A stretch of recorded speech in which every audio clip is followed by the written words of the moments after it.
What's up, MSM? Brad here from the Fort Worth campus. Thank you for joining us for this week in home groups. All right, last time I was on here, I talked about Loki, talked about how he was one of my favorite characters, got a little bit of pushback. So I do want to acknowledge his brother Thor is great. In fact, he refers to himself often as the strongest Avenger. He does a lot of great things, and I think one of the cool parts of his storyline is when he turns into Fat Thor. So if you've seen the Avengers series, you see that Thor is just like jacked and strong and does all these cool things, but he hits this moment in his story where he gets depressed, he's sad, he turns into Fat Thor, and he kind of gives up on everything. He just plays video games and doesn't do it anymore. Have you ever felt like that? I felt like that before in different instances. Sometimes in silly things like when I lose a soccer game, sometimes more serious. Like I remember when I was younger and my parents got divorced, I kind of felt helpless, felt like I didn't know what to do and a little lost. Well, today, we're going to look at a character from the Bible that felt the same way. We're going to look at the story of Elijah. Now, before we jump in, a little context to Elijah. He was this prophet, which means he spoke to the people on behalf of God, gave them messages. So we're going to be in 1 Kings chapter 19, but in chapter 18, for context, Elijah has this mountaintop moment, literally on a mountaintop, where he shows up all these prophets of Baal. God proves that he is the most powerful God in the world. Elijah feels great. He's defeated them. He looks good. And then we're going to pick up in chapter 19 and see what happens. So what I want you to do, actually, I want you to pause the video and go read 1 Kings chapter 19, verses 1 through 18. Ready? Pause.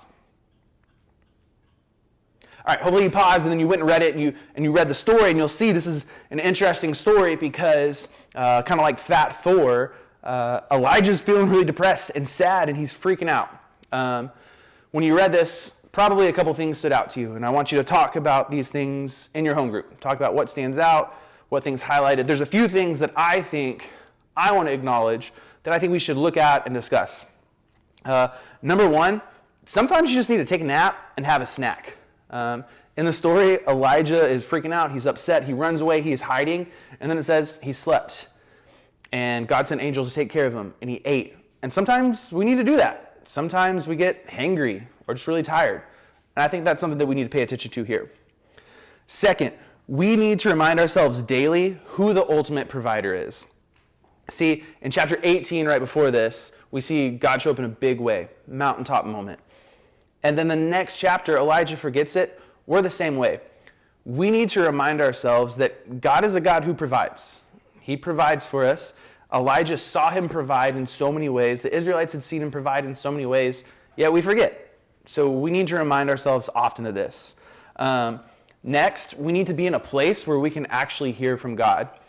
So if you notice, when you read, God shows up and he's talking to Elijah, and he does all these powerful things, like the wind blew and the earth shook and all these things. God was not in them. But then we hear a whisper, and God was in the whisper, and that's how he spoke.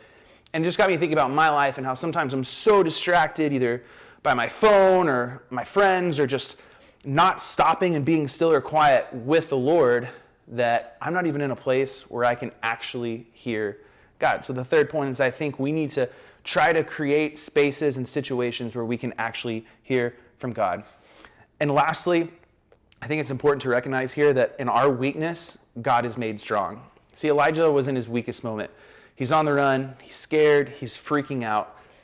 But God is a God who provides. And he says, hey, here's the plan. I've got your back. Go do this. And I think that's just a perfect representation of the gospel. Romans tells us that while we were still sinners, Christ died for us. When we were broken, when we were helpless, Christ stepped in and provided the ultimate provision by being a substitute. Romans tells us that the wages of sin is death. That's what we deserve. But Christ took on that punishment for us. That's the gospel. That's the good news. And that's what we can celebrate. And I love looking at stories like this from the Old Testament where we look at characters and those characters tell us something about God.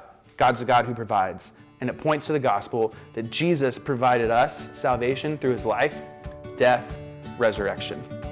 Well, MSM, I hope you have a great time in home groups, diving into this a little deeper, thinking about this, and we'll see you next week.